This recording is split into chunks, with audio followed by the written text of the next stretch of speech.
আসসালামু আলাইকুম। সুপ্রিয় শিক্ষার্থী, শিক্ষা ও বাস্তবতা চ্যানেলে আপনাদের স্বাগতম এবং অভিনন্দন। আজকে আমরা আলোচনা করব বাংলা ব্যাকরণে খুব গুরুত্ব একটি টপিক, সেটা হলো সমাস। সমাস সমাস এবং কারক ও প্রত্যয়, বাগধারা এগুলো বাংলা ব্যাকরণে খুব গুরুত্বপূর্ণ টপিক। সমাস আগে আমরা জানতে হবে যে সমাসটা কি জিনিস। সমাসটা মূলত বিশ্লেষণ করলে বাঙালি হয় সম যোগ অস যোগ অ। এই কয়টা শব্দের সমন্বয়ে গঠিত হয় সমাস। এবার আমরা দেখব যে সমাস শব্দের অর্থ কি। সমাস শব্দের অর্থ হলো সংক্ষেপণ। সমাস শব্দের অর্থ হলো সংক্ষেপণ। পারিভাষিক সংজ্ঞা হলো এক বা একাধিক পদকে এক পদে পরিণত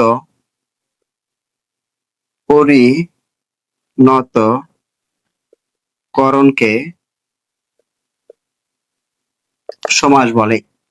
আমরা দেখলাম যে সমাস শব্দটিকে বিশ্লেষণ করা হয় প্রত্যয় যুগে, সমযোগ অ যোগ অ। সমাস শব্দের অর্থ হলো সংক্ষেপণ। পারিভাষিক সংজ্ঞা হলো এক বা একাধিক পদকে এক পদে পরিণত করণের নামই হলো সমাস। উদাহরণ: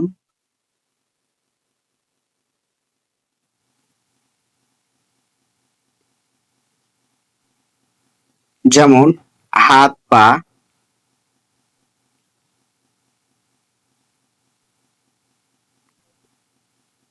বা নীল আকাশ। হাত পা বলা হবে যে হাত পা এটা কোন সমাস, অথবা নীল আকাশ এটা কোন সমাস। হাত পা এটা হচ্ছে দ্বন্দ্ব সমাস, আর নীল পা এটা হচ্ছে কর্মধারয় সমাস। এবার আমরা আসবো যে সমাস এর প্রকারভেদ নিয়ে। সমাস কত প্রকার? সমাসের প্রকারভেদ। সমাসের প্রকারভেদ। সমাস প্রধানত 6 প্রকার: দ্বন্দ্ব, দ্বিগু, তৎপুরুষ, কর্মধারয়, বহুব্রীহি, অব্যয়ীভাব সমাস। আমরা দেখলাম যে সমাস প্রধানত 6 প্রকার: দ্বন্দ্ব, দ্বিগু, তৎপুরুষ, কর্মধারয়, বহুব্রীহি এবং অব্যয়ীভাব।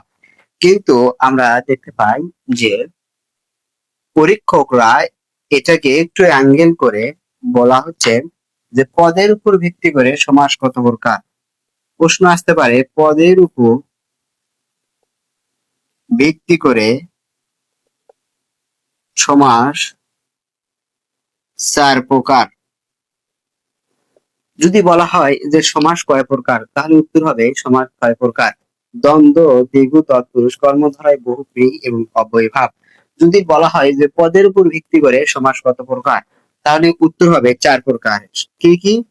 একটা হলো উভয় পদ, একটা হলো পূর্বপদ, একটা হলো পরপদ, আর একটা হলো কোনো পদের প্রাধান্য নেই।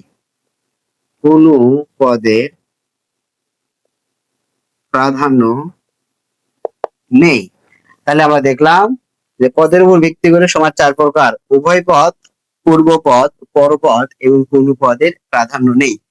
কিন্তু এখানে খুব গুরুত্বপূর্ণ একটি বিষয়, সেটা হলো যে উভয় পদে প্রশ্ন আসতে পারে যে উভয় পদে কোন সমাসের প্রাধান্য রয়েছে, অথবা পূর্ব পদে কোন সমাসের প্রাধান্য রয়েছে, অথবা কোন পদের প্রাধান্য নেই কোন সমাসের। তাহলে এটা একটু আমরা সুন্দরভাবে উপস্থাপন করি। একটা হলো দ্বন্দ্ব,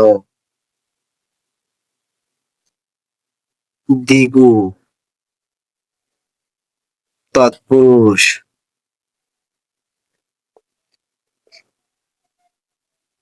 কর্মধারয়, বহুব্রীহি, বহুব্রীহি এবং অব্যয়ীভাব। দ্বন্দ্ব, দ্বিগু, তৎপুরুষ, কর্মধারয়, বহুব্রীহি, অব্যয়ীভাব। পদের উপর ভিত্তি করে সমাস চার প্রকার। একটা হলো উভয় পদ, একটা হলো উভয় পদ, একটা হলো পূর্ব পদ, একটা হলো পরপদ, একটা হলো কোনো পদের প্রাধান্য নেই। কোনো পদের প্রাধান্য নেই। আমরা দেখলাম দ্বন্দ্ব, দ্বিগু, তৎপুরুষ, কর্মধারয়, বহুব্রীহি, অব্যয়ীভাব। সমাস হলো প্রধানত ছয় প্রকার, আর পদের উপর ভিত্তি করে সমাস হচ্ছে চার প্রকার: উভয় পদ, পূর্বপদ, পরপদ এবং কোনো পদের প্রাধান্য নেই। এবার আর প্রশ্ন আসতে পারে যে উভয় পদে কোন সমাসের প্রাধান্য রয়েছে। যদি বলা হয় উভয় পদে কোন সমাসের প্রাধান্য রয়েছে, তাহলে উত্তর হবে দ্বন্দ্ব সমাসের। অথবা প্রশ্ন আসতে পারে যে দ্বন্দ্ব সমাসের প্রাধান্য রয়েছে কোন পদে, তাহলে উত্তর হবে উভয় পদে। তাহলে উভয় পদের প্রাধান্য রয়েছে দ্বন্দ্ব সমাসে। এবার আসি আমরা পূর্ব পদ। প্রশ্ন আসতে পারে যে পূর্ব পদের প্রাধান্য রয়েছে কোন সমাসে, তাহলে এটার উত্তর হবে অব্যয়ীভাব সমাসে। অথবা প্রশ্ন আসতে পারে যে অব্যয়ীভাব সমাসে কোন পদের প্রাধান্য রয়েছে, তাহলে উত্তর হবে পূর্ব পদ। এবার আসি পরপদ। পরপদের প্রশ্ন আসতে পারে যে পরপদের প্রাধান্য রয়েছে কোন সমাসে, তাহলে উত্তর হবে দ্বিগু, ন অথবা তৎপুরুষ অথবা কর্মধারয়। এই তিনটার মধ্যে যে কোনো একটা, তাহলে এই তিনটাই পরপদের প্রাধান্য। প্রশ্ন আসতে পারে যে তৎপুরুষ সমাসে কোন পদের প্রাধান্য রয়েছে, উত্তর হবে পরপদ। প্রশ্ন আসতে পারে যে কর্মধারয় সমাসে কোন পদের প্রাধান্য রয়েছে, উত্তর হবে পরপদ। প্রশ্ন আসতে পারে যে দ্বিগু সমাসে কোন পদের প্রাধান্য রয়েছে, উত্তর হবে পরপদ। এবার আমরা আসি যে কোন পদে প্রাধান্য নেই, কোন সমাসের কোন পদের প্রাধান্য নেই। অথবা প্রশ্ন আসতে পারে যে বহুব্রীহি সমাসে কোন পদের প্রাধান্য রয়েছে, তাহলে উত্তর হবে যে বহুব্রীহি সমাসে কোন পদের প্রাধান্য নেই। অথবা কোন সমাসের কোন সমাসের কোন পদের প্রাধান্য নেই, তাহলে উত্তর হবে বহুব্রীহি সমাসে।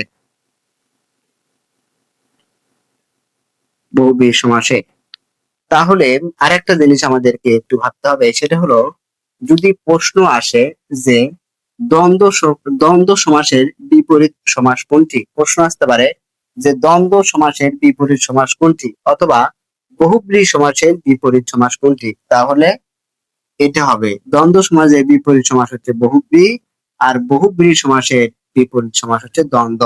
কেননা আমরা দেখতে পাই যে দ্বন্দ্ব সমাসে উভয় পদের প্রাধান্য রয়েছে, আর বহুব্রীহি সমাসে কোনো পদের প্রাধান্য নেই।